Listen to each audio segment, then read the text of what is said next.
All right, let's dive in. Today, we're going to tackle the meaning of life. Oh, wow. Yeah, the big stuff, specifically through existentialism. Okay. We've got these lectures covering philosophers like Exactly. Heidegger, Heidegger, yeah. Sartre, and Camus. Right. And get this, Okay. the lectures actually start by asking, Wow. what even is philosophy? Interesting. Is there, like, more wisdom in a piece of bark than in, a whole library of philosophy books? Right. Is technology, like, secretly stealing our sense of wonder? I like it. It's going to be a wild ride. These lectures really make you rethink things. That's the goal. Yeah. And don't worry, you don't need a philosophy degree to follow along. No, not at all. We'll break it all down. Absolutely. So first up, Martin Heidegger. Okay. Kind of the godfather of existentialism. Yeah, he really set the stage. He had a very different approach to philosophy. Hmm. He was like, hold on, have we even got the basics right? He challenged the way we think about thinking. Challenging is putting it mildly. Yeah. Like, right off the bat, he's asking, do we even understand what it means to be? Right. Like, what does it even mean to exist? It's deep, man. He wanted to make us feel that. Feel it. Yeah. Not just think about it. And he did some pretty out there stuff to make that happen. Oh, yeah. Like, there's this famous story where he Yeah. puts a piece of bark on the table Okay. and says, there's more philosophy in this Wow. than in all the philosophy books ever written. First time I read that, I was like, huh. It's a head scratcher, for sure. What do you think he meant by that? I think he's saying that real understanding comes from experiencing life directly, Okay. not just reading about it. Not getting lost in abstract ideas. Right. Philosophy shouldn't be detached from the world. Like, you can't learn everything from a book. You got to get your hands dirty. Exactly. They wanted us to engage with the world around us, like that piece of bark. Yeah, yeah. Life's full of mysteries. For sure. Complexities that you can't just put into words. That's a good point. It's about that direct encounter Mm, with the raw, unfiltered reality. that makes sense. And then there's that story about the Norwegian boy, remember? Oh, yeah, the one who's trying to figure out Yeah. what philosophy is. Exactly. And he keeps asking these, like, kind of strange questions. Okay. Like, if you had a brother, would he like lutefisk? Right. Just totally random. I think Heidegger was using that story to show how Okay. philosophy can become so abstract, Yeah. so disconnected from our actual lives. Right. Like, we get lost in these intellectual games Exactly. and forget about the questions that really matter. The questions that, like, keep us up at night. Exactly. Like, what's the meaning of life? Why are we here? That big stuff. And Heidegger thought a big part of that was No. facing our own mortality. Death. Yeah. He was, like, obsessed with death. Right. Not obsessed. Well, fascinated, maybe? Fascinated, yes. Not in a morbid way. No. But more like as a way to Yeah. wake us up to life. Exactly. To make us realize how precious it is. Yeah.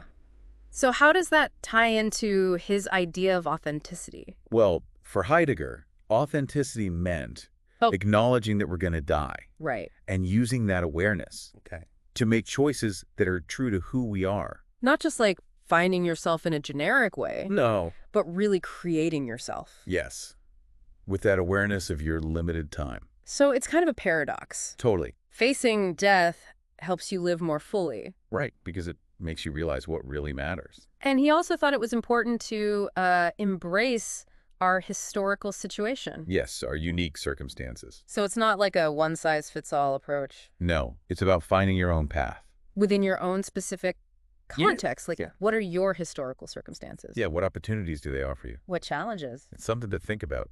Heidegger also had some pretty strong opinions about technology. Oh. He was kind of I don't know, a tech skeptic. He wasn't anti-technology per se, Okay. but he was worried about how it was affecting us. Affecting our relationship to the world. Exactly. So it wasn't just about the gadgets themselves. No, it was about the way of thinking behind them. This idea that everything is a resource to be exploited. Yeah, like we're losing our sense of wonder. That's what he thought was happening. Yeah, he thought technology was leading us down this path where We don't experience things in their fullness anymore. Like everything's analyzed and categorized. In control. And that takes away the mystery. Exactly. He contrasts that with Kierkegaard. the ancient Greeks who like experienced the world through a sense of awe. Yeah, they felt connected to something bigger than themselves. He uses the example of the Greek temple as a place where people felt that connection. That's a powerful image. It is. He also talks about Van Gogh's painting of peasant shoes. Oh, You remember that? yeah. He said it captures a sense of rootedness The connection to the earth. that we're losing in the technological age. It's like, if we're not careful, Yeah. technology will turn us into detached observers. Instead of active participants. Yes. We'll lose that connection to the richness of life. You know, sometimes I feel like my phone is like sucking the life out of me. I think a lot of people feel that way. It's like this constant distraction. Yeah, it can be hard to disconnect. Heidegger's critique of technology, Yeah. it's maybe even more relevant today Oh, definitely. than it was back Like, then. you're more plugged in than ever. It's a question we all need to grapple with. For sure. How do we engage with technology No, right. in a way that In a way that... enhances our lives without like diminishing our sense of wonder? Exactly. It's a tough balance. It is. So let's move on to some other key figures in existentialism. Okay. Jean-Paul Sartre and Albert Camus. Sounds good. They both kind of built on Heidegger's ideas. They did. But they also had their own unique spins on things. Right. Different perspectives on the human condition. Like Sartre is famous for his idea of radical freedom Oh, right. The idea that we're completely free to create ourselves. through our choices. Exactly. No predetermined path. But he also said that this freedom, Yeah. it's both exhilarating and terrifying. Because it means we have no one to blame but ourselves. Right. We're responsible for who we become. Condemned to be free, he called it. That's heavy.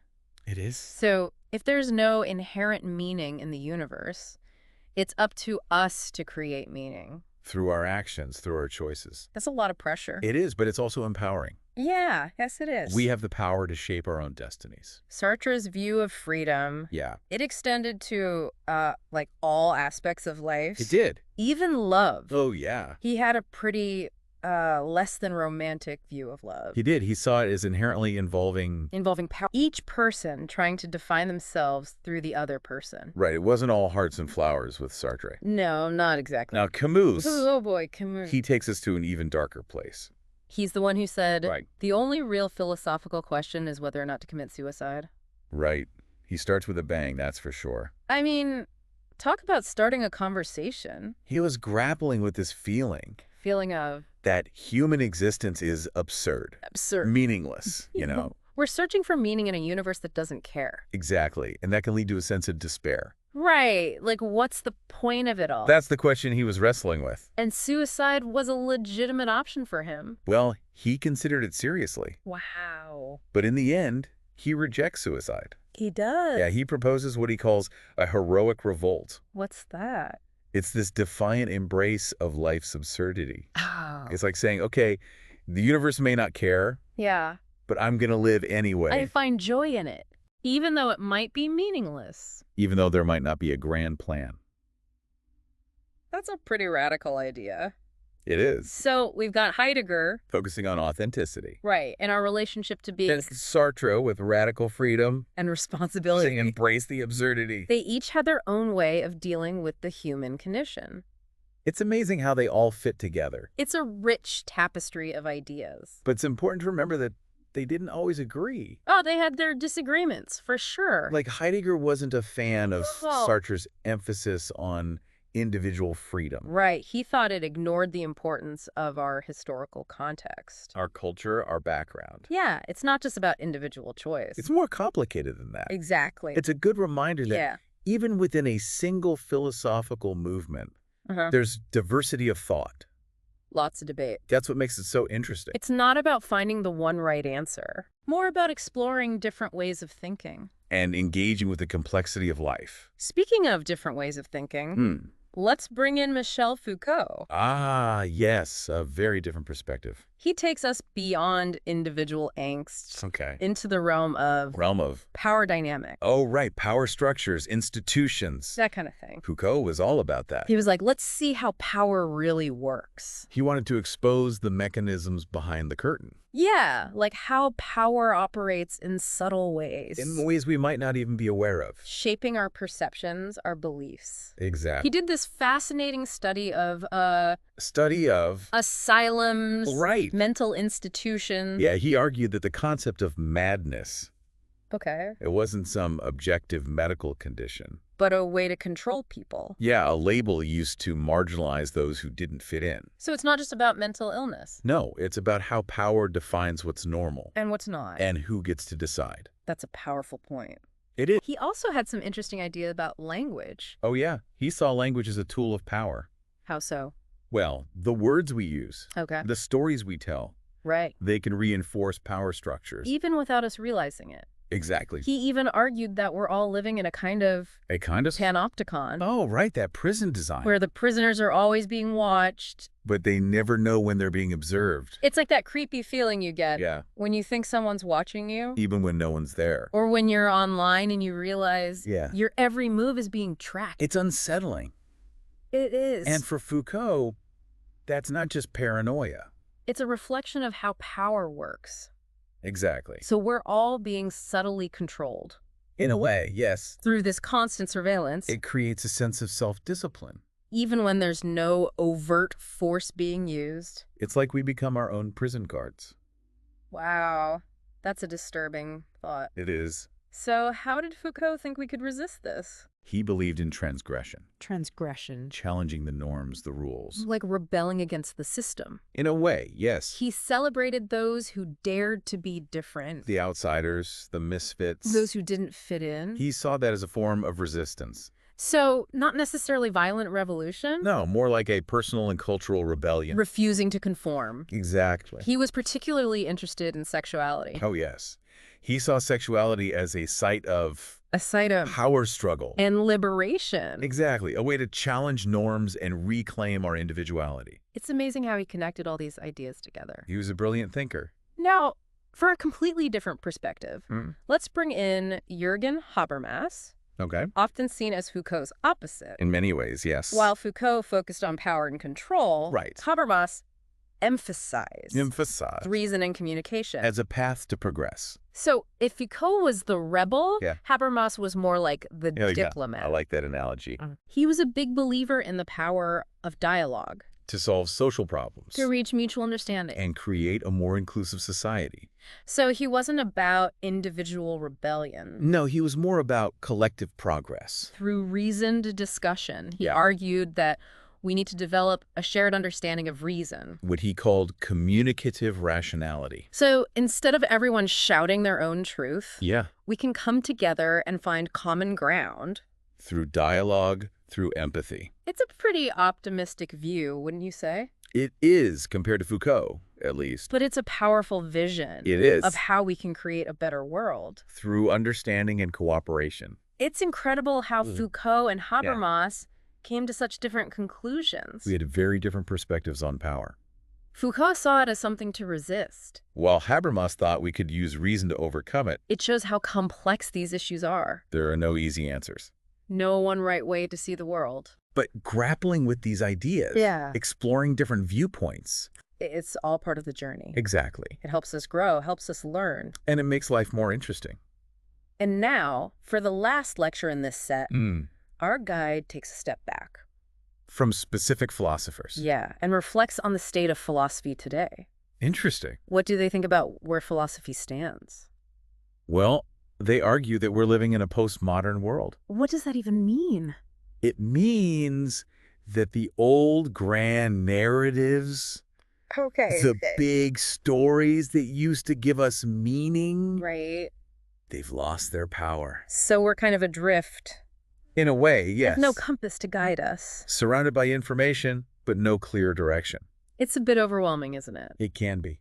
So does our guide think philosophy is becoming irrelevant? No, they actually argue that philosophy is more important than ever. Really? Yeah, because the questions we're facing today, Okay. They're more complex than ever. Like what? Like the rise of biotechnology, Right. the accelerating pace of technological change. With fragmentation of knowledge. All of these things are forcing us to rethink. Rethink what? What it means to be human. That's a big question. It is. This lecture raises some mind-boggling possibilities. Like, what if death is no longer inevitable? Oh, wow. What if we can enhance our abilities beyond anything we can imagine? Those are huge questions. It's exciting and terrifying at the same time. Exactly. And our guide believes philosophy has a crucial role to play. In helping us navigate these uncharted waters. It can provide us with the tools, The frameworks, to think critically about these issues. and make informed choices about the future. So it's not just about applying old philosophical ideas. No, it's about developing new ways of thinking. To address these new challenges. We need a new philosophical operating system, so to speak. I like that. As a call to action. For all of us. Yeah, not just philosophers. To engage in this process of reflection. To think about the ethical implications of these advancements. And help shape the future we want to create. Exactly. That's a powerful message. It is. It reminds us that philosophy isn't just an academic exercise. It's about how we live our lives.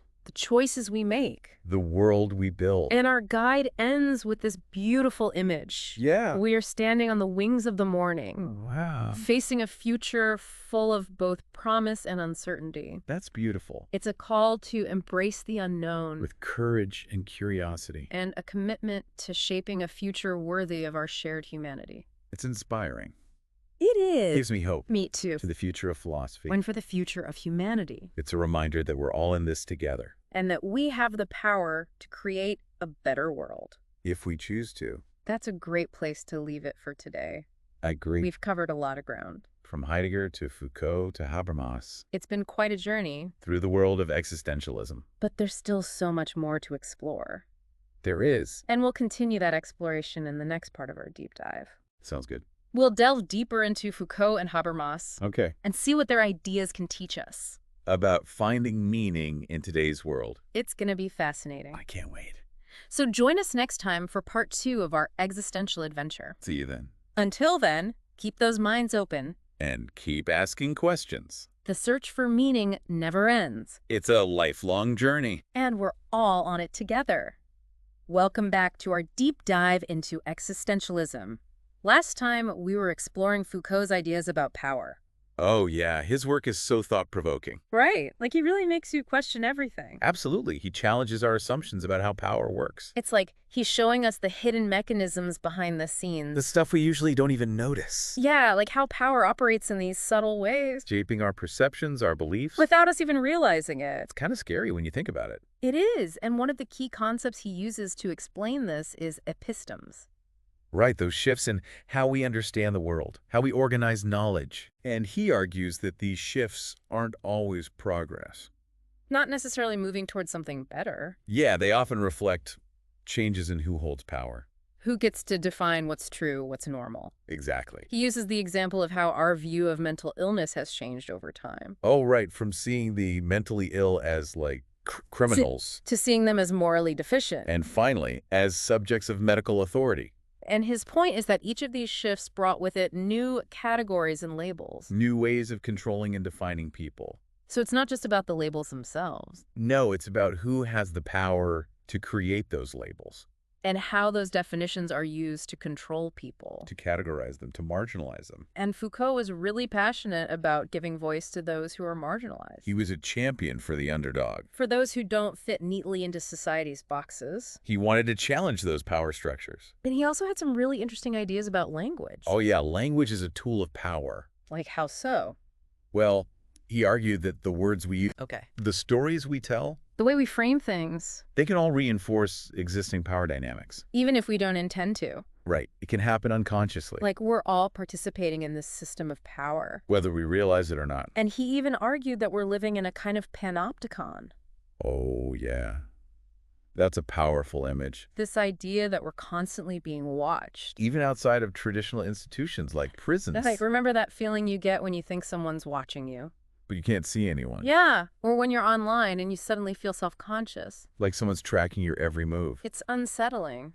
It is. And for Foucault, it's a sign of how power operates in modern society. through this invisible surveillance. Creating a sense of self-discipline. And conformity. We internalize the gaze of the watcher. It's like we become our own prison guards. Exactly. That's a scary thought. It is. But Foucault also believed in the possibility of resistance. Oh, okay. So how do we break free from this panopticon? Well, he believed in the power of transgression. Transgression, like breaking the rules. Challenging the norms, the expectations. So not necessarily violent revolution? No, more like acts of self-creation. Self-expression. Saying no to the ways society tries to define us. So it's more of a personal rebellion.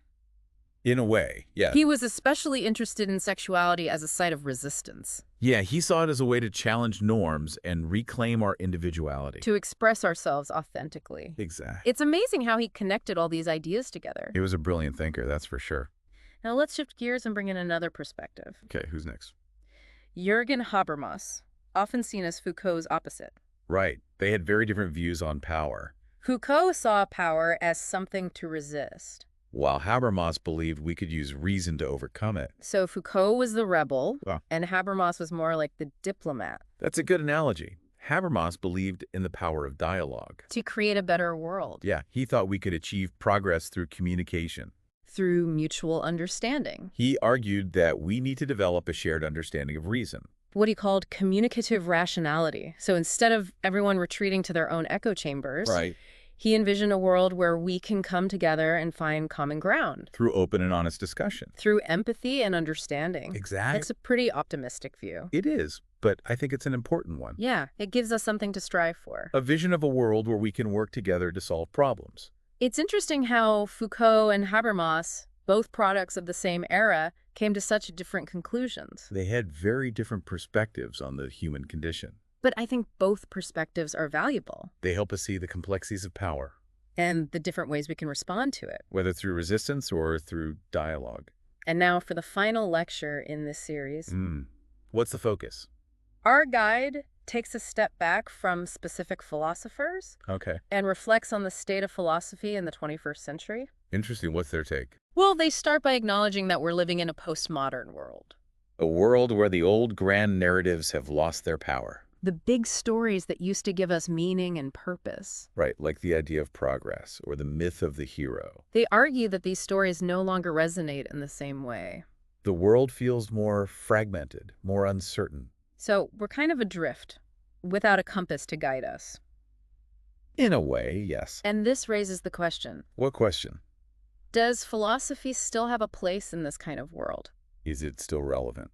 Especially in the face of, rapid technological change. And the overwhelming amount of information we're bombarded with every day. It can feel like we're drowning in data. But our guide argues that philosophy is more important than ever. Really? Because the questions we're facing today are more complex than ever. Like what kind of questions? Well, think about the rise of biotechnology. Okay. The potential to enhance our abilities. To manipulate our biology. Even to create artificial life. It's mind-blowing stuff. It is, and it raises all sorts of ethical dilemmas. That our traditional ways of thinking might not be equipped to handle. Exactly. Like, how do we define the boundaries of human life? If we can create life in a lab. Well, what does it mean to be healthy? If we can enhance our bodies and minds beyond what's considered normal.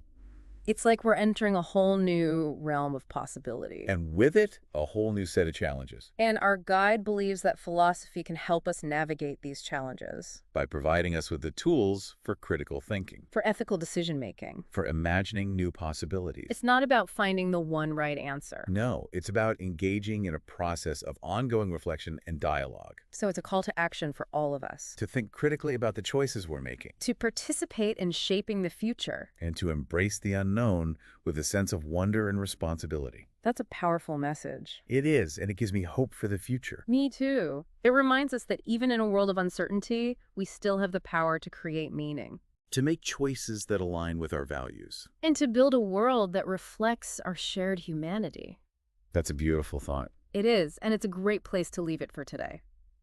So, listener, what will your role be in this unfolding story? What choices will you make? What kind of future will you help create? Those are the questions we're left to ponder as we move into the final part of our deep dive. Join us next time as we explore the concept of thresholding in more detail. And delve into the specific challenges and opportunities that lie ahead. We'll see you then. All right, welcome back to our existential deep dive. We've talked about authenticity, freedom, absurdity, power, even suicide. Oh, yeah, we've covered a lot of ground. So many different ways of looking at life and meaning. And so many big thinkers.